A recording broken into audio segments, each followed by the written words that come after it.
The ship moved through the dark sky like a shadow. It made no sound. Its lights were turned off.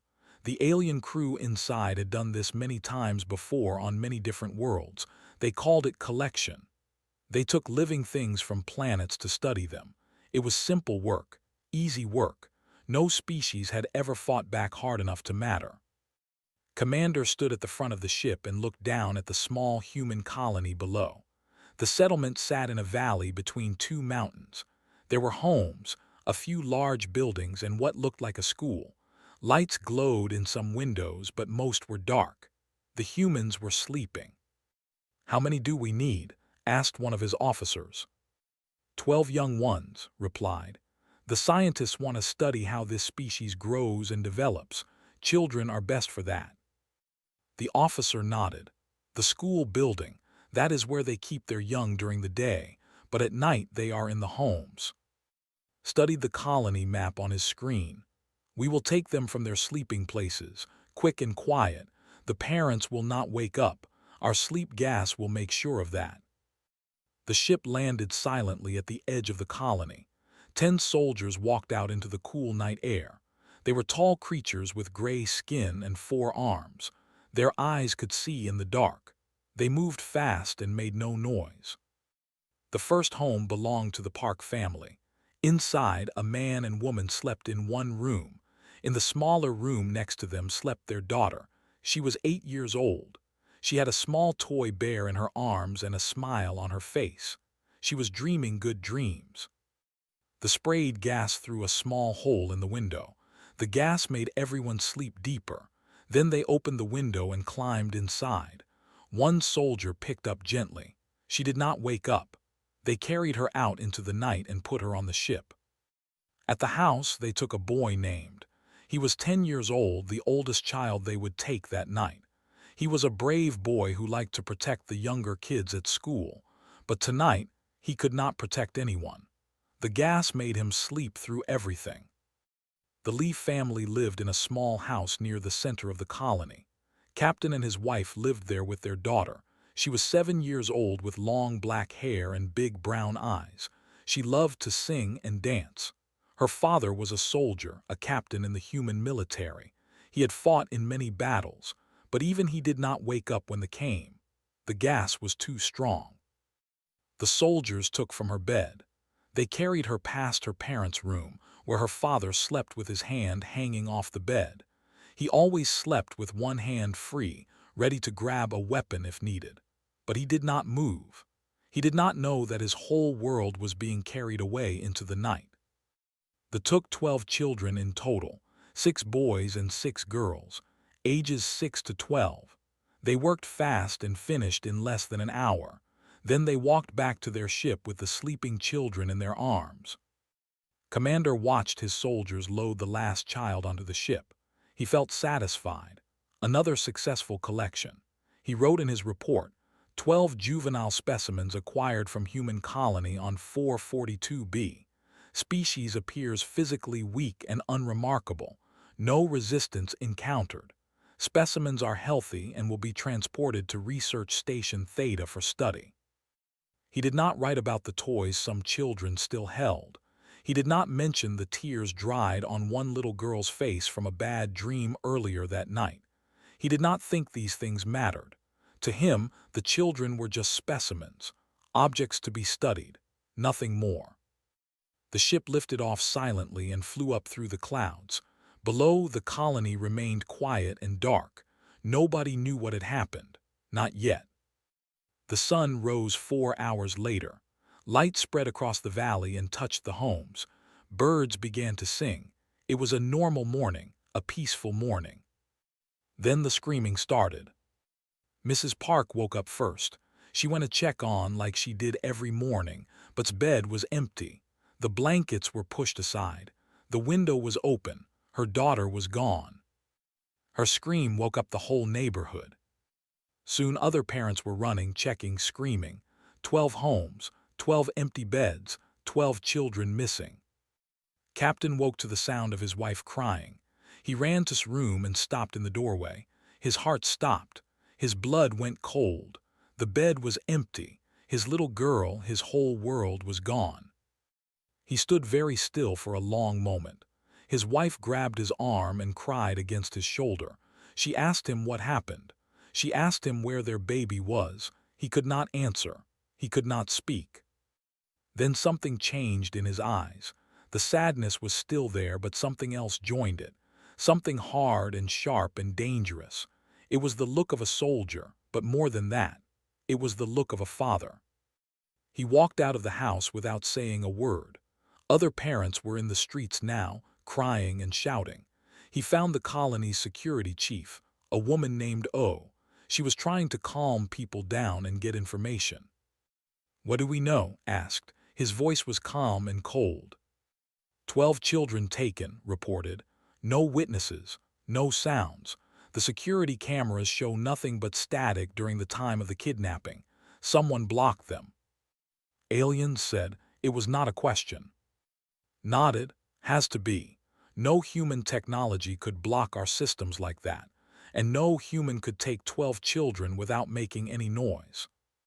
Around them, parents held each other and cried. Some fell to their knees. Others stared at the sky with empty eyes. Their children were out there, somewhere in the darkness between stars. An old man walked up too. His name was Han, and his grandson Minu was one of the taken children. His eyes were red from crying, but his voice was steady. "What do we do, Captain? How do we get them back?" Looked at the old man. Then he looked at all the parents gathered in the street, mothers and fathers, grandparents, families broken by something that happened while they slept. He thought about her laugh, her smile, the way she ran to him every evening when he came home from work. He thought about her scared and alone in some alien ship, wondering why her daddy had not come to save her. "We get a message out," he said. "To every human colony, every ship, every station, we tell them what happened here." And then the old man asked. Looked up at the sky. Somewhere up there his daughter was waiting for him. He made a silent promise to her. He would find her. He would bring her home. And the ones who took her would learn why humans were the most dangerous species in the galaxy. Then, he said quietly, we bring our children home. Within the hour, a message went out across all human communication channels. It reached colonies and ships and space stations all across human territory. It was short and simple. They took our children. We are bringing them home. If you can help, come. If you can fight, come. If you have a ship, come. Our children need us. And across the galaxy, humans began to answer. The High Council met in a great hall made of black stone. 12 council members sat in a circle, their gray bodies wrapped in robes of purple and gold. They were the rulers of an empire that stretched across 200 star systems. They had conquered dozens of species. They feared nothing. Today, they had gathered to watch a message from the humans. "This should be amusing," said Counselor, the oldest member. His skin had turned dark with age and his 4 arms moved slowly. "I have heard these humans are weak creatures, soft bodies, no natural weapons. I am curious what they will say." The message began to play on the large screen at the center of the room. A human female appeared. She wore a dark uniform with many medals. Her black hair was pulled back tight. Her face showed no expression. She sat very still, like a statue. Her name appeared at the bottom of the screen, Admiral, Commander of Human Frontier Forces. "My name is Admiral," she said. Her voice was soft and calm. 3 days ago, a ship entered our territory without permission. It landed on one of our colonies. It took 12 of our children from their beds while they slept. The council members looked at each other. Some of them smiled. Others laughed quietly. "We know where your research station is," Admiral continued. "We know you have taken our children there. We are giving you 72 hours to return them, all 12, unharmed." Counselor made a sound like a cough. It was Hal laughed. "She gives us orders. This tiny creature gives orders to the Empire." Admiral's eyes seemed to look directly at him through the screen. "This is not a negotiation. This is not a threat. This is a simple statement of what will happen. You have 72 hours. Return our children and this ends peacefully. Refuse, and you will learn why humans should never be pushed too far." The message ended. The council room was quiet for a moment. Then Counselor stood up. "The humans have fewer than 50 warships in their entire fleet," he said. "Our research station is protected by 200 of our finest vessels. The humans cannot touch us. I say we ignore this message and continue our work." The other council members nodded in agreement. They voted. The result was 12-0. The message would be ignored. The research would continue. None of them noticed something important about Admiral's face during the message. She had not looked angry. She had not looked scared. She had looked sad. It was the sadness of someone watching a disaster that could not be stopped. Far away from the council room, on a small ship orbiting a distant moon, Doctor sat across from a Galactic Council observer. The observer was from a species called the. They were peaceful traders who tried to prevent wars between other species. "You must talk to the observer said.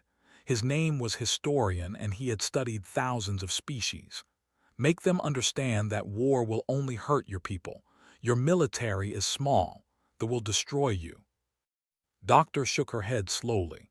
She was a scientist who studied alien life.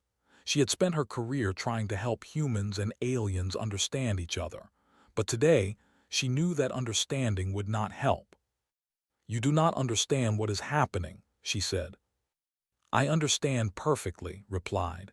"They took some of your young. This is wrong, yes, but fighting back will only make things worse. You should negotiate. Offer them something valuable in exchange for the children." Doctor leaned forward. Her eyes were tired but intense. "Tell me, Historian, in all your studies have you ever seen a species that would die for its children, not just fight, die gladly, without hesitation?" Thought for a moment.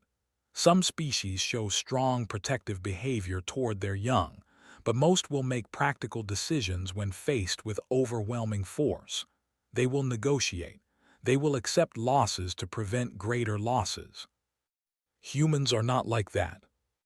Every species is like that, Doctor. Survival is the most basic instinct. Doctor smiled, but there was no happiness in it. For humans, there is something stronger than the instinct to survive. When our children are in danger, we do not think about survival. We do not calculate odds. We do not make practical decisions. Something very old wakes up inside us. Something that came from a time when we lived in caves and fought monsters with our bare hands. What are you saying? I am saying that they did not just take 12 children. They took the sons and daughters of human parents, and those parents are coming for them, all of them. Every parent who heard the news, every aunt and uncle, every grandparent, every human who has ever loved a child. Made a confused gesture with his tentacles. But why would humans who are not related to these specific children come? That makes no sense. Because to a human, every child is someone's child. When we hear that a child is in danger, we do not ask whose child it is. We ask how we can help. It is who we are. It is why we survived on our dangerous home planet. When the wolves came for the children, the whole tribe fought back. Not just the parents. Everyone. This is not practical behavior, said. This is not logical. No, Doctor agreed. It is not. And that is exactly why they should be afraid. Back on the colony, Captain stood in the communications center. Messages were coming in from across human space. Ships were on their way. People were mobilizing. The response was bigger than anyone had expected. Lieutenant read out the numbers. Sir, we have confirmation of 300 ships coming from the Earth system, another 200 from Mars colonies. The mining stations in the asteroid belt are sending every ship they have.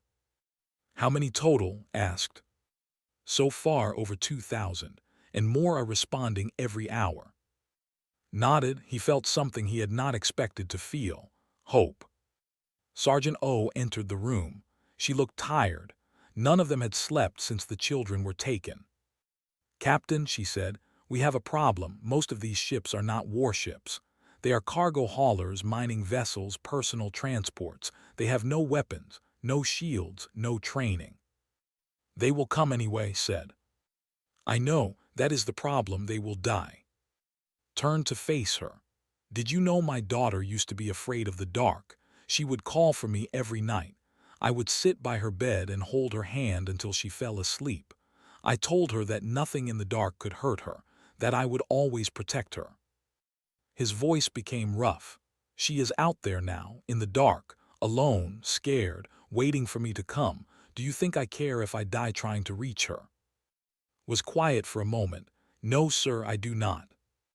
And neither do any of the people coming to help us. They know the risks.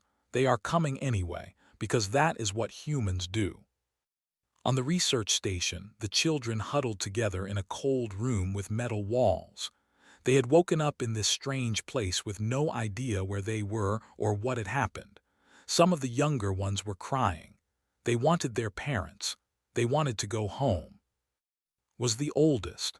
He was only 10 years old, but he tried to be strong for the others. He gathered them together and made sure everyone had water from the strange fountain in the corner. He told them that everything would be okay. He told them that help was coming. Little sat in the corner, holding her knees to her chest. She had not cried yet. She was too scared to cry. She kept thinking about her father. He was a soldier. He was brave. He would come for her. She knew he would. Park sat next to her and held her hand. Do not be scared, she whispered. Our parents will find us. They will come. Nodded but did not speak. Above them, in the station's control room, chief researcher reviewed the specimens. He noted their physical characteristics, their behaviors, their social interactions. He found it interesting how the oldest child had taken charge, how they gathered together for comfort, how they seemed to care for each other. Fascinating, he said to his assistant. They show strong group bonding behavior. This could be useful for our research. He did not think about the fact that these were children. He did not think about the families waiting for them. To him, they were just specimens, data points, nothing more. He had no idea that across the galaxy, the largest rescue mission in human history was coming his way. He had no idea that the 72 hours were almost over. He had no idea that his empire had made the worst mistake in its history. And somewhere between the stars, thousands of ships flew through the darkness, carrying parents who would burn the whole galaxy to get their children back. The 72 hours ended at midnight colony time. Captain stood on the bridge of his ship and watched the clock turn to 0. Nothing happened. No message came from no children appeared. The deadline passed in silence. They ignored us, Lieutenant said quietly. They think we will not come. Did not respond. He just kept watching the stars through the window. Somewhere out there, beyond those distant lights, his daughter was waiting for him. Every minute she spent in that alien prison felt like a knife in his heart. How many ships do we have now? He asked. Checked his screen. His hands were shaking. 4,000, sir, and more are still arriving. 4,000 ships. It sounded like a lot, but knew the truth. Most of them were not warships. They were cargo ships, mining vessels, family transports. They had no weapons designed for combat. They had no military shields. Many of them had never been in any kind of fight. And they were going up against the Empire. 200 warships with advanced weapons and shields that could stop almost anything. It should have been impossible. It should have been suicide. But people kept coming anyway. Sergeant O entered the bridge. She had been working for 3 days straight, organizing the volunteer fleet. Her eyes were red from lack of sleep, but her voice was steady. Captain, we have a situation. The volunteers want to talk to you, all of them. Nodded and followed her to the communication center. When he arrived, he found a screen showing hundreds of faces. Ship captains from across human space, fathers and mothers, grandparents, young people with fire in their eyes. An older man spoke first. His name was Han. the grandfather whose grandson Minu had been taken. He had flown his small trading ship all the way from Earth. "Captain," he said, "we are ready. Tell us what to do." Looked at all the faces on the screen. These were not soldiers. They were ordinary people, teachers and doctors and farmers and miners. They had left their homes, their jobs, their safe lives to fly across the galaxy and face an enemy that could destroy them all. "You understand what we are facing," said. "The fleet is powerful. Many of us will not survive this." "We know," said a woman named. She was a doctor from a Mars colony. Her niece was one of the taken children. "We know and we do not care. Those are our children in that station, our flesh and blood. We are not leaving without them." "I am an old man," said another voice. It belonged to a retired miner. "I have no children on that station, but I have at home, and I keep thinking, what if it was them? What if some alien came and took me from their beds? I would want someone to help, so here I am, to help." Felt something in his chest, pride, love, the strength that comes from standing with people who share your cause. "They do not understand us," he said. "They think we are weak because our bodies are soft. They think we are cowards because we do not have claws or fangs. They think we will give up because the odds are against us." He paused and looked at each face on the screen. They are wrong. They do not know what a human parent will do for their child. They do not know that we have fought monsters since the beginning of our history. They do not know that our ancestors survived ice ages and famines and disasters that should have killed us all. We are still here because we never gave up. We never will. "What is the plan?" asked Lieutenant. Turn to a map of the system. "The research station is here, near the fourth planet. 200 warships guard it in a standard defensive formation. They expect us to attack from the front, like a traditional fleet." "So we will not attack from the front," said. "No, we will not fight like soldiers. We will fight like parents." He pointed to the outer edges of the system. "Our cargo ships are big, heavy. They can survive a lot of damage before they break apart. The mining ships have cutting lasers designed to slice through asteroids. Not perfect weapons, but they can cut through hull metal if they get close enough." "What about their shields?" asked. "Shields work by spreading energy across a surface. If you hit them with enough force from enough directions at the same time, they fail." Looked at the faces on the screen. "I will not lie to you. The first wave will take heavy losses. We need volunteers willing to fly directly at their ships, to hit their shields with everything we have, to make openings for the ships behind them." The communication channel was silent for a moment. Then, one by one, hands began to rise. Dozens, hundreds, volunteers willing to fly into almost certain death so that others could get through. A young man named Nam spoke up. He was only 20 years old. His little sister was on the research station. "I will go first," he said. "My ship is small and fast. I can get close before they shoot me down." "Son," said, "you understand what you are volunteering for." "Yes, sir, I understand, but my sister is in there. She is only 6 years old. She must be so scared. She must be wondering why nobody is coming to save her." His voice cracked, but he continued. "I will get as close as I can. I will hit them as hard as I can. And maybe that will help someone else get through. Maybe that will help save her." More volunteers spoke up. Parents of taken children, relatives, friends, complete strangers who had traveled across space because they could not stand by while children suffered. On the research station, the children had been waiting for 3 days. They did not know exactly how long it had been because there were no windows and no clocks, but they knew time was passing.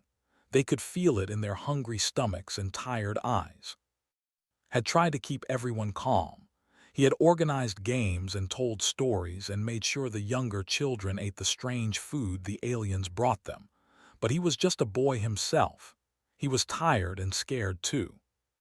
Little had stopped talking. She sat in her corner and stared at the metal wall. Sometimes her lips moved like she was talking to someone, but no sound came out. The other children were worried about her. Park sat next to her and tried to get her to respond. "Please say something, please." Turned to look at her. Her eyes were empty and far away. "My daddy is a soldier," she whispered. "He fights bad people. He always comes home, always." "That is good," said. "That means he will come for you. He will find us. He promised he would always protect me." His voice was so soft it was almost impossible to hear. He promised. In the control room above, Chief Researcher reviewed his data. He found the children interesting. The way they formed bonds with each other.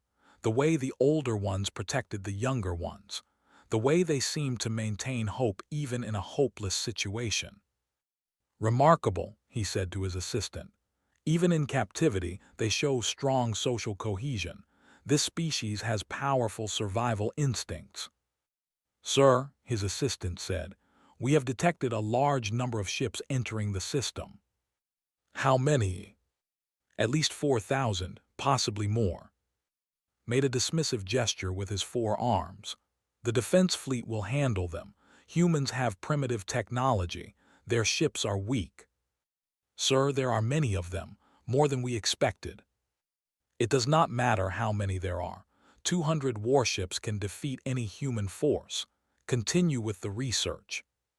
But as he turned back to his work, felt something strange. A small feeling in the back of his mind. Something he had not felt in a very long time. It took him a moment to recognize it. It was doubt. Outside the station, in the cold darkness of space, the human fleet gathered. 4,000 ships from every corner of human civilization. Cargo haulers and mining vessels and passenger transports and family ships. An impossible army of ordinary people who had come to do one simple thing: bring their children home. Captain looked at his fleet one last time. Then he opened a channel to all ships. "This is Captain. We all know why we are here. We all know what we face. But remember this, those are our children in that station. Our sons and daughters, our nieces and nephews. They are scared. They are alone. They are waiting for us." He took a deep breath. "Today, we show the galaxy what human parents are capable of. Today, we teach them a lesson they will never forget. Today, we bring our children home." He paused. "All ships begin the attack." And 4,000 ships began to move forward into the darkness, toward the enemy, toward their children.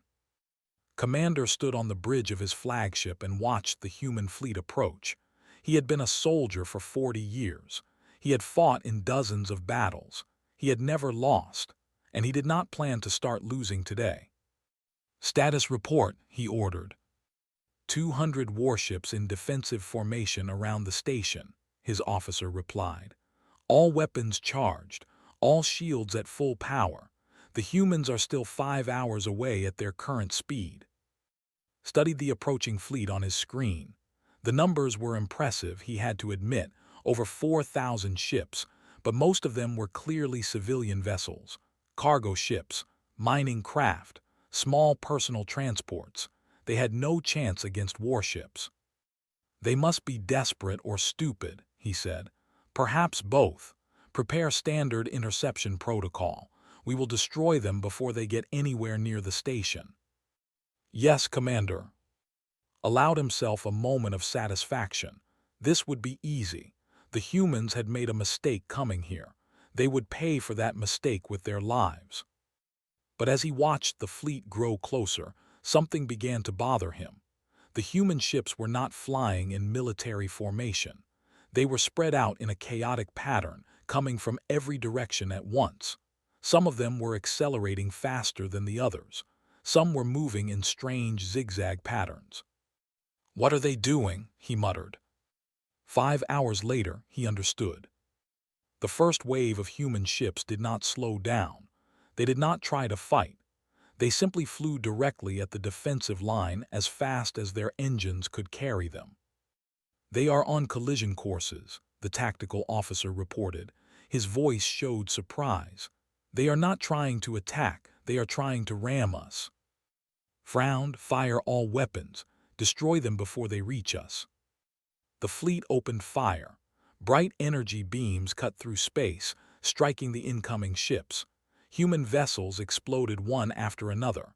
Balls of fire bloomed in the darkness. But there were so many of them, and they kept coming. A massive cargo ship took hit after hit. Its shields failed. Its hull began to break apart. But it did not stop.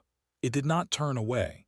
It kept flying forward, burning and dying, until it slammed into a destroyer at full speed. The explosion was enormous. The destroyer's shields held for half a second, then collapsed. Both ships disappeared in a ball of fire. "Impossible," whispered. "They are killing themselves." More collisions followed. Human ships threw themselves at the line like moths flying into flames. Some were destroyed before they reached their targets, but others got through. Again and again, human ships crashed into warships. The impacts shattered shields and tore holes in armor. Young Nam flew his small shuttle toward a cruiser. Alarms screamed around him. His ship was on fire. He could barely see through the smoke filling his cockpit, but he kept his hands on the controls and his eyes on his target. He thought about his sister, little, only 6 years old. She loved butterflies and chocolate ice cream. She used to follow him around the house, copying everything he did. He loved her more than anything in the world. "I am coming," he said. "Big brother is coming." His ship hit the cruiser's engine section at maximum speed. The explosion knocked out the entire rear of the vessel. It began to spin out of control, crashing into another ship nearby. Nam died instantly, but his final act had destroyed 2 enemy ships and created an opening in the line. Commander watched his fleet begin to fall apart. This was not how battles were supposed to work. Enemies were supposed to value their own lives. They were supposed to retreat when the odds were against them. They were not supposed to throw themselves into death with smiles on their faces. "Commander," his officer said, "we have lost 32 ships. The humans are still coming." "How many have we destroyed?" "Over 800, but more keep arriving, and they are getting through our lines." The second wave of human ships hit the weakened formation. These were the mining vessels, equipped with industrial cutting lasers designed to slice through asteroid rock. They were not military weapons, but at close range, they could cut through ship hulls like hot knives through butter. Captain led this wave personally. His small cruiser dodged and weaved through the chaos of battle. Around him, human ships were dying. He saw cargo haulers explode. He saw mining ships break apart. He saw brave people give their lives to create openings for others. "Keep moving," he ordered his crew.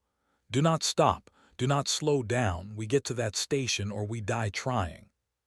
His ship shook as an energy beam grazed his shields. Alarms went off. Damage reports came in. He ignored them all. He had one goal, one purpose: get to his daughter.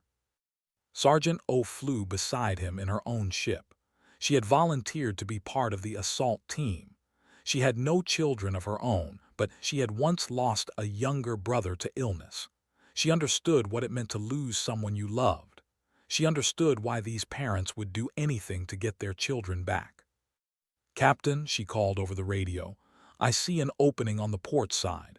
If we can get through there, we have a clear path to the station." "I see it. All ships follow my lead." 50 human ships changed course and headed for the gap. Fighters tried to intercept them, but there were too many targets. Some human ships were hit and destroyed. Others made it through. On the flagship, Commander realized he was losing, not just the battle. He was losing his entire fleet. The humans were not fighting like soldiers. They were fighting like something else, something he had never seen before. "Pull back to the station," he ordered. "Form a defensive perimeter around it." But it was too late. The human ships were already breaking through his lines from multiple directions. His beautiful formation was in chaos. Ships were exploding everywhere. His officers were screaming reports of damage and death. And still the humans kept coming. An old trader ship piloted by hand flew directly at its flagship. The old man's face appeared on the communication screen. "This is for my grandson," Han said. Then his ship exploded against the flagship's shields. The shields held, but barely. Cracks spread across them like spider webs. "Commander, shields are failing," someone shouted. Another human ship hit them, then another. The shields collapsed. The next impact tore a hole in the side of the flagship. Air began to escape into space. Felt fear for the first time in his life. Real fear. Not of death, but of something worse. He was beginning to understand what he had done when he took those children. He was beginning to understand what kind of enemy he had created. "Get me out of here," he ordered. "Take me to the station. We will make a final stand there." His escape shuttle launched from the dying flagship just as it exploded behind him. As he flew toward the research station, he looked back at the battle. The space around him was filled with burning wreckage. Warships and human cargo ships mixed together in death. The darkness was lit by constant explosions. It was like flying through a sea of fire. And through that fire the human ships kept coming. Damaged and burning and broken, but still coming. Always coming. On the station, Chief Researcher heard the alarms and felt the floor shake from distant impacts. He looked at his screens and saw the impossible. The fleet was being destroyed. The humans were winning. "This cannot be happening," he said. "They are primitive, they are weak. How are they doing this?" His assistant pointed at the screen. "Look at them, sir. They do not care if they die. Every ship we destroy, two more take its place. They will not stop." Thought about the children in the cells below. He thought about how they had held each other and protected each other. He thought about the oldest boy who had taken care of the younger ones. He thought about how they had maintained hope even when there was no reason to hope. Now he understood. These children were not alone. Their whole species was coming for them. Parents and grandparents and strangers who had never met them. All of them willing to die to bring them home. "What have we done?" whispered. "What have we done?"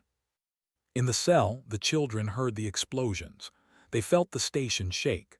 Park gathered the younger ones close and tried to keep them calm. "What is happening?" one of the little ones asked. Pressed his ear against the wall. He could hear distant sounds, alarms, shouting, more explosions. He smiled. For the first time in days, he smiled. "They are coming," he said. "Our parents are coming. They are fighting to save us." Little looked up. Her eyes were no longer empty. There was something in them now, something bright and warm. "Daddy," she whispered, "Daddy is coming." And outside, in the burning darkness of space, Captain's ship flew toward the station. His face was set in determination.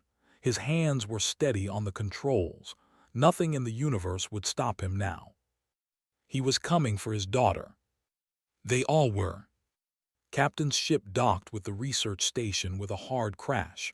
The landing was rough, but he did not care. Nothing mattered except getting inside and finding his daughter. He grabbed his weapon and ran to the airlock. Behind him, Sergeant O and 20 other volunteers followed. They were not soldiers, most of them. They were parents, teachers, a doctor named whose niece was somewhere inside, an old farmer who had never held a gun before in his life but had come anyway because he could not stay home while children needed help. The airlock opened with a hiss. The corridor beyond was dark, lit only by red emergency lights. Alarms blared somewhere in the distance. The floor shook from explosions outside. "Stay together," said. "Watch your corners. The children are in the lower levels according to our scans." They moved quickly through the station. The first guards they encountered were caught by surprise. The aliens had 4 arms and were taller than humans, but they had never faced enemies like this. The humans fought with a fury that was almost frightening. They did not hesitate. They did not hold back. Every guard that stood between them and the children was dealt with quickly and without mercy. Led the way down a long corridor. His heart was pounding. His daughter was close. He could feel it. "Papa." The voice came from behind a metal door. Small, scared, but he would know it anywhere. He ran to the door and tried to open it. It was locked. "Stand back, baby. Daddy is going to open the door." He shot the lock. The door swung open. The children were huddled together in the corner of a cold metal room. 12 small faces looked up at him with wide eyes. Some of them were crying. Some of them were too shocked to react. But one little girl with long black hair broke away from the group and ran toward him. "Daddy, Daddy," dropped his weapon and fell to his knees, crashed into his arms and held on tight. Her small body was shaking. She was crying so hard she could barely breathe. "I knew you would come," she sobbed. "I knew it. I told them you would come." Held her close and felt tears run down his own face. He had crossed a galaxy for this moment. He had watched friends die. He had killed. He had done things he never thought he could do. And now, finally, he had her back. "I am here, sweetheart," he whispered. "Daddy is here. No one will ever take you away from me again. Never." Around him, other reunions were happening. Doctor found her niece and held her tight. Parents found children and children found parents. The room was filled with crying and laughter and the sounds of families being put back together. But they were not safe yet. Touched shoulder. "Captain, we need to move. The station is taking damage. We have to get the children out." Nodded and picked up. She wrapped her arms around his neck and buried her face in his shoulder. He could feel her heart beating fast against his chest. "Everyone follow me. Stay close. We are going home." They made their way back toward the docking bay. More human teams had landed on the station and were spreading through the corridors. The defenders were being pushed back. The tide of battle had turned. But they were not done yet. Chief Researcher stood in the main corridor, blocking their path. His 4 arms hung at his sides. His face showed something that looked almost like fear. "Stop," he said. "Please stop." Raised his weapon. "Get out of the way." "The children were never harmed. We only wanted to study them. We did not understand." "You did not understand what?" His voice was ice cold. "That they have families, that they have parents who love them, that taking a child from their home is not the same as picking up a rock from the ground. We have studied hundreds of species. None of them reacted like this. None of them came. We did not know. Now you know." Stepped closer. "Now you know what happens when you touch human children. Now you know what we are willing to do." Looked at the humans around him. Parents holding their children. Adults with weapons and faces full of anger and relief. He had spent his life studying other species. He had thought he understood them. He had been wrong. "What will you do with me?" he asked. Looked at the alien for a long moment. Part of him wanted to pull the trigger. Part of him wanted revenge for every minute his daughter had spent in this cold metal room, for every tear she had cried, for every nightmare she would have in the years to come. But was in his arms. He could feel her small heart beating. He did not want her to see him become a killer. "Nothing," he said. "You will live. You will go back to your council and tell them what happened here. You will tell them that human children are never to be touched again. If any species takes even one human child, this will happen again. And next time we will not stop until there is nothing left." Nodded slowly. "I understand." "I hope you do, because I promise you this, there will be no second chances, no warnings, no 72 hours. Touch our children and we will burn everything you have ever built." The humans moved past him toward the docking bay. Watched them go. The parents holding their children close. The volunteers who had come from across the galaxy to save strangers. The anger and love and terrible determination in their eyes. He had studied many species in his life. He had seen warriors and predators and conquerors. But he had never seen anything like this. A species that would throw away their own lives without hesitation to protect their young. A species where complete strangers would travel across the galaxy to save children they had never met. He finally understood what Doctor had tried to explain to the Galactic Council observer. Humans were not the most dangerous species because of their weapons or their technology. They were dangerous because of their love. A love so fierce it could burn down empires. A love so absolute it knew no fear.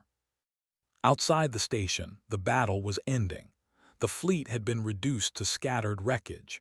Human ships had taken terrible losses too, but more were arriving every hour. Rescue teams were pulling survivors from damaged vessels. Medical ships were treating the wounded. Captain carried his daughter onto his ship. She had fallen asleep in his arms, exhausted from fear and relief. He laid her gently on a bed and covered her with a blanket. Then he sat beside her and watched her sleep. Was the last child to leave the station. He had made sure all the younger ones were safe first. As he walked out of the cold metal room where they had been kept, he looked back one last time. He was only 10 years old, but he understood what had happened.